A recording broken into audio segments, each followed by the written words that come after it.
सोचिए एक बाजार एक ही साल में 90% से ज्यादा उठ जाए और फिर भी उसे दुनिया का सबसे ज्यादा वोलेटाइल बाजार कहा जाए। अब सवाल यह है कि ये रैली है या किसी बड़े तूफान की शुरुआत। हम बात कर रहे हैं साउथ कोरिया के शेयर बाजार की, जहां कोस्पी इंडेक्स इस साल एआई स्टॉक्स की वजह से आग की तरह भागा है। सैमसंग इलेक्ट्रॉनिक्स और एसके हाइनिक्स जैसे दिग्गज शेयरों ने पूरे बाजार को ऊपर खींच लिया है और कोरिया आज बन चुका है एआई ट्रेड का नया ग्लोबल सेंटर। लेकिन कहानी सिर्फ तेजी की नहीं है। पिछले कुछ दिनों में बाजार इतना ज्यादा हिला है कि एक्सचेंज को बार बार सेफ्टी ब्रेक लगाना पड़ा, यानी कि ट्रेडिंग रोकनी पड़ी, क्योंकि उतार चढ़ाव खतरनाक लेवल पर पहुंच गया था। और यही वजह है कि कोरिया अब एक अजीब स्थिति में है। एक तरफ वो दुनिया का सबसे तेज बढ़ने वाला बाजार भी है, लेकिन दूसरी तरफ सबसे ज्यादा अस्थिर बाजारों में से एक भी है।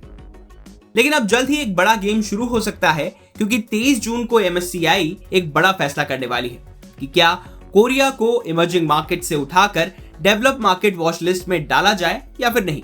ये सिर्फ एक टैग नहीं है, ये ग्लोबल पैसों की दिशा का बदलने वाला फैसला भी है। अगर कोरिया को अपग्रेड मिलता है तो अनुमान है कि करीब 30 अरब डॉलर तक का विदेशी पैसा आ सकता है और इसका असर सिर्फ पैसे तक सीमित नहीं होगा। ग्लोबल फंड्स को कोरियन मार्केट में ज्यादा निवेश करना पड़ेगा और कोरिया की ग्लोबल इमेज पूरी तरह से बदल जाएगी। सवाल यह है कि क्या कोरिया इसके लिए तैयार है। एक तरफ आंकड़े देखिए, कोरिया का मार्केट वैल्यू करीब 4.4 ट्रिलियन डॉलर तक पहुंच चुका है और ये दुनिया का छठा सबसे बड़ा शेयर बाजार बन गया है। यहां तक कि कुछ समय के लिए इसने भारत को भी पीछे छोड़ दिया। लेकिन दूसरी तरफ फॉरेन इन्वेस्टर्स लगातार पैसा निकाल रहे हैं। इस साल करीब 78 बिलियन डॉलर के आउटफ्लो को देखा गया और वजह थी सैमसंग और एसके हाइनिक्स जैसे एआई हैवी स्टॉक्स में तेज रैली, जिसने मार्केट को ऊपर भी खींचा और अस्थिर भी बना दिया। लेकिन सबसे दिलचस्प बात यह है कि एक्सपर्ट्स इस पर क्या कह रहे हैं।